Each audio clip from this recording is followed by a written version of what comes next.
What's going on, guys? It's Kyle coming back at you with another video. Today I wanted to talk about something that I'm sure a lot of you guys are interested in. I know that going to school is great and all, and college is a super fun time, and you're going to learn so much, and it really is a great experience. But something that a lot of people are worried about is the fact that they're not going to be really making any money while they're in school. So if you're anything like me, I've always been pretty interested in making money, and I've kind of been entrepreneurial in a sense.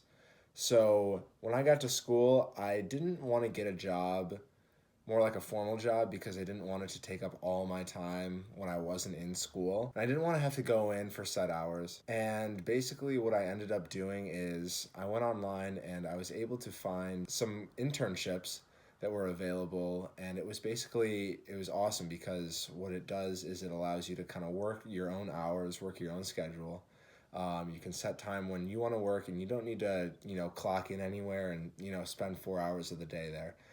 So I'm not going to release the name of the company that I work for, but basically you can go online and you can find what I do is I work for a custom apparel company, and what we do is we do a lot of bulk orders with students that are in organizations on campus, really kind of any organization. It doesn't even need to be students, and it can be from your school. You can reach out to people at other schools nationwide. It's really great. So I've got a few notes written down here, kind of about my tips and tricks about how I kind of got started and how I've been really successful with it.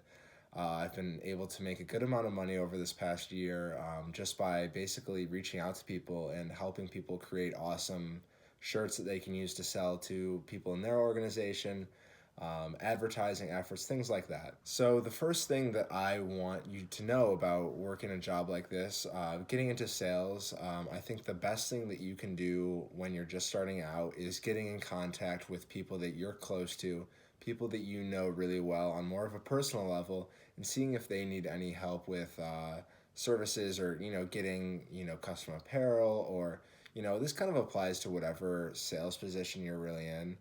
Let's just say, for example, you're selling like insurance or something like that, as like a real job. It's a good idea to kind of get in contact with people that you already know, trusted contacts, trusted relationships, people that you think would be good candidates that can help advocate for you, when you're trying to market your services to other people. So definitely getting in contact with people is going to be super important. So what I did is I reached out to my friends in other fraternities, friends that I know that are in other organizations.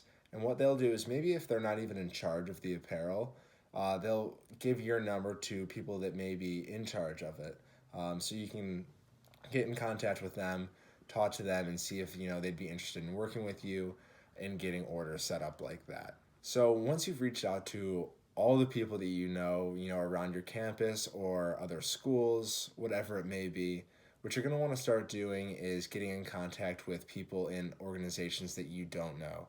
And this is something that can turn a lot of people off from getting into a sales position. Is it can be a little bit uncomfortable at first, especially when you're just starting out in reaching out to other organizations or people that you don't know in other organizations and asking them to do business with you. And it's something that you're going to have to get used to, especially if you're going to want to do sales, is getting in contact with these people and getting rejected. I've been rejected numerous times, a lot of different occasions when reaching out to other companies, things like that, and trying to set up apparel orders for them. They might just tell me that they're not interested. I might not even get a response, because a lot of what I'm doing is sending emails and reaching out through Instagram direct messages. So this is honestly one of the better ways to get in contact with people today, as opposed to like cold calling and just picking up the phone and dialing random numbers. That doesn't really work too much anymore. So in the digital age, you really gotta work on your emailing efforts. Getting in contact with organizations through their Instagram pages is a great way to do it. But yeah, like I said, I mean, you're going to get rejected, but you're going to have to keep doing it. It really is all about consistency, and that's kind of what my third point is here, is that you want to stay consistent. And let's say you reach out to 1,000 people and you get calls from maybe 10% of them. 1 out of every 10 of those people is going to, return a message to you and say, hey, like this is something that we could be interested in. And then maybe 1 out of 10 of those people is going to actually place an order. That's at least 10 orders right there. I think if I did my math right there. Yeah, so if 100 people just message you back, and then out of those, 1 in every 10 is interested in placing an order, that's going to be 10 orders right there. And that is money in the bank for you as long as you can get them what they need on time, meet all of their requirements and everything like that. As long as you're staying consistent about it, and I know that it sounds like a lot to reach out to that many people, but if you want to make a lot of sales and you want to make good money and you want to keep building these relationships, it's going to be important to do that. So my fourth and final point about getting into a sales job, or just kind of working a job on the side like this where you're not really working those standard hours, is that you're going to want to look at the customer lifetime value that you can gain from working with people. And really what I mean by that is when you are working with a customer or a client, you want to ensure that you're doing the best job possible, especially if you've never had contact with this person before. It's going to be super important in building trust. A mutual trust between you two is going to be really important in setting up orders in the future.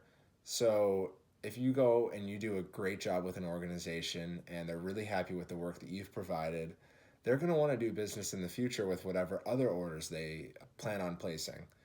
But if you do a terrible job and you don't get them their product on time, or you're really hard to communicate with, you don't respond to their emails or texts or whatever it may be, they're not going to want anything to do with you in the future. They're going to get their order, it's going to be done, and then they're going to say, okay, I am not working with that person again.